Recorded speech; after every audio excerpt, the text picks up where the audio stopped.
Dato, ini saya kan mengikuti perkembangan Dato juga menjadi bagian dari timnya Anies.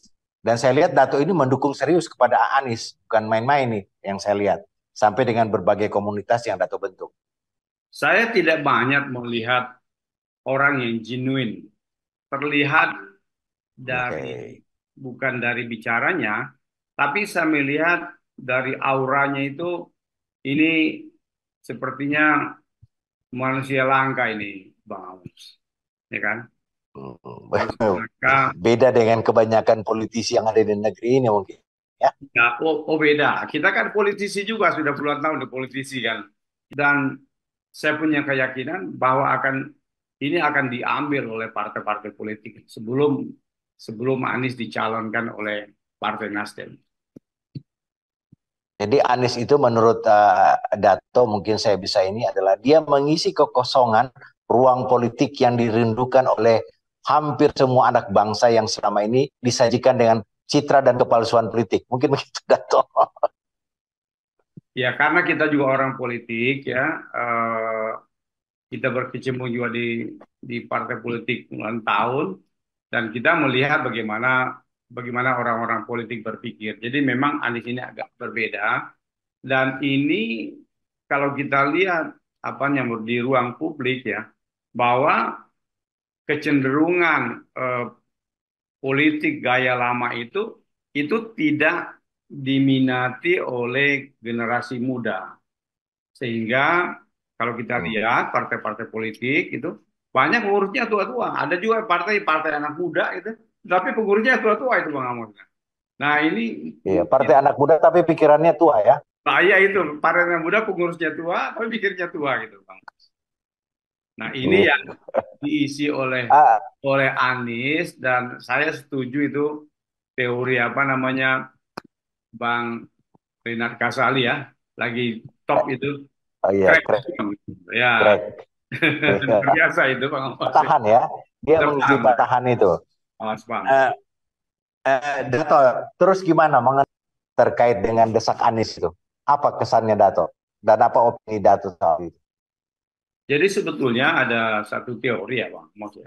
Kalau sesuatu di ruang bukan di ruang hampa ya di atmosfer ini kalau sesuatu yang semakin padat gitu ya itu mereka akan mencari jalurnya sendiri.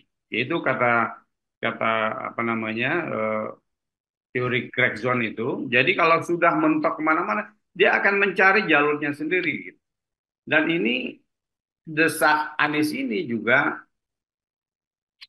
bahwa ada sesuatu yang tidak bisa ditembus ya dalam dalam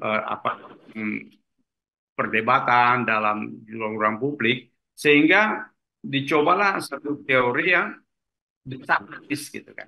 Ini dengan bukan tidak Saya mengatakan, ada di belakangnya, kena ada behind. Kenapa harus iya, desakan? gitu. Saya tidak tahu apakah benar. Ini cerita dari mulut ke mulut, Dato. Iya, Katanya desak Anies ini kalau menurut teman yang lain mengatakan bahwa desak Anies ini lahir karena uh, ruang publik yang semestinya digunakan Anies itu ditutup oleh sebuah rezim.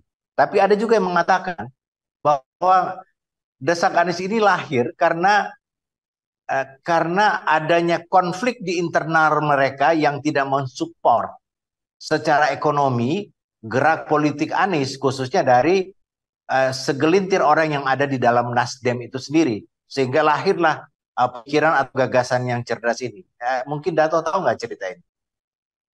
Ini dua, kan cerita dari mulut ke mulut. dua hal ini dari mulut ke mulut memang berkembang ya. Tetapi karena ketulusan jiwanya Anies, ya kan, bahwa perjuangan itu tidak satu jalan. Jadi dia menciptakan jalan baru perjuangan dia karena ketulusan dia itu mendapat rahmat selalu, ya. Selalu mendapat menjadi jalan baru bagi Allah. Beri oleh Allah. Iya. Itu saya lihat kekuatannya yang luar biasa. Banyak kejadian-kejadian di belakang.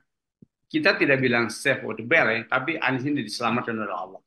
Itu pendapat saya. Bang Amos? Saya kira-kira berapa ya? 2 bulan yang lalu itu saya berinteraksi dengan Bima Arya. Bima Arya itu wali kota Bogor. Dia tentunya secara politik, secara organisasi dia tidak mendukung Anies, tetapi mereka punya hubungan dekat sesama kelompok intelektual dan mereka juga dari Universitas Paramadina. Dia mengatakan ke saya memang Anies ini manusia yang spesial.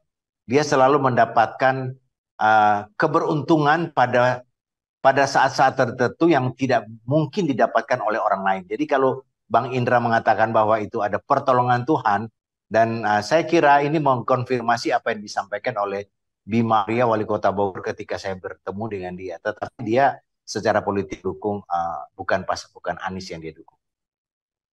Saya sependapat bahwa jangankan di sekarang, waktu dia Anies mau menjadi calon gubernur saja, itu hanya gara-gara seekor nyamuk.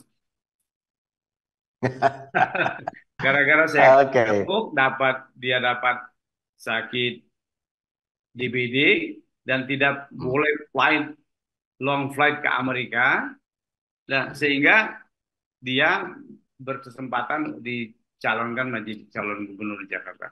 Jadi memang ini kalau saya melihat ini sebetulnya rahmat bagi kita ya, bagi bangsa Indonesia, masih ada orang yang mendapat diberi satu kemudahan, mempunyai Oh, hak yang terus besar. dibalik udah toh.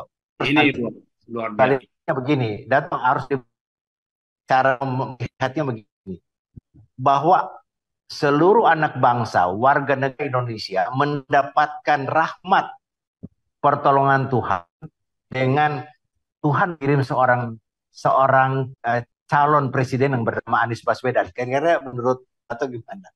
Saya setuju. Bahkan Bang Amos juga bilang ini seperti Nabi Musa katanya kan. Seperti cerita Nabi Musa yang viral itu kan. Iya, iya. Ini Jadi luar kalau biasa. lihat perkembangannya apa melihat Anies ini seperti kisah Nabi Musa. Iya.